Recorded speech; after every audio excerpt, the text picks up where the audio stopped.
வணக்கம். தினமணி.com-இன் செய்திகள் சில வரிகளில்.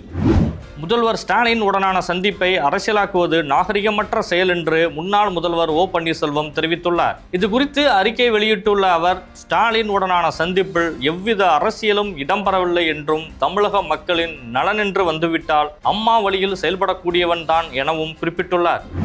நீலகிரி, கோவை மாவட்டங்களுக்கு நாளை அதி கனமழைக்கான சிவப்பு எச்சரிக்கை விடுக்கப்பட்டுள்ளது. தென்மேற்கு பருவமழை தீவிரமடைந்துள்ளதால் மேற்கு தொடர்ச்சி மலையை ஒட்டியுள்ள மாவட்டங்களில் கனமழை பெய்து வரும் நிலையில் தேனி மாவட்டத்திற்கு ஆரஞ்சு எச்சரிக்கையும், கிருஷ்ணகிரி, தருமபுரி, சேலம், ஈரோடு, திருப்பூர், திண்டுக்கல் உள்ளிட்ட சில மாவட்டங்களுக்கு மஞ்சள் எச்சரிக்கையும் விடுக்கப்பட்டுள்ளது.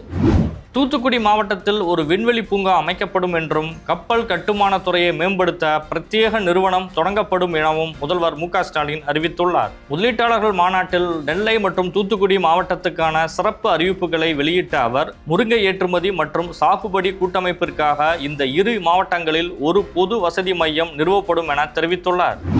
சீன எல்லை விவகாரத்தில் எதிர்க்கட்சி தலைவர் ராகுல் காந்திக்கு உச்சநீதிமன்றம் கண்டனம் தெரிவித்துள்ளது. ராணுவம் குறித்து ராகுல் காந்தி பேசியதற்கு எதிராக தொடரப்பட்ட மேல்முறையீட்டு மனுவை விசாரித்த உச்சநீதிமன்றம் 2000 சதுர கிலோமீட்டர் இந்திய பரப்பை சீனர்கள் ஆக்கிரமித்து உங்களுக்கு எப்படி தெரியும் என்றும், அதற்கு ஏதேனும் ஆதாரம் உள்ளதா எனவும் கேள்வி எழுப்பியது.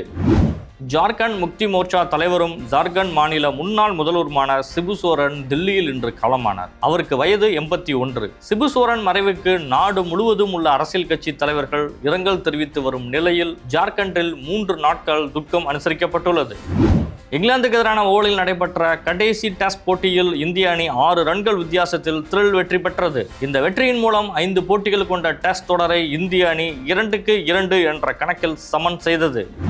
அம்பிகாபதி திரைப்படத்தின் கிளைமேக்ஸ் காட்சிகளை செய்யறிவு தொழில்நுட்பத்தின் மூலம் மாற்றியதற்கு நடிகர் தனுஷ் கண்டனம் தெரிவித்துள்ளார். ஹிந்தியில் கடந்த 2013ஆம் ஆண்டு தனுஷ் நடிப்பில் வெளியான அம்பிகாபதி படத்தின் கிளைமேக்ஸ் காட்சிகள் செய்யறிவு தொழில்நுட்பத்தில் மாற்றியமைக்கப்பட்டு வெளியாகி உள்ளது. இது குறித்து கருத்து தெரிவித்துள்ள தனுஷ், செய்யறிவு தொழில்நுட்பத்தால் படத்தின் ஆன்மா சிதைந்து விட்டதாகவும், இந்த தொழில்நுட்பம் கலைக்கு அச்சுறுத்தலாக மாறியுள்ளதாகவும் குறிப்பிட்டுள்ளார்.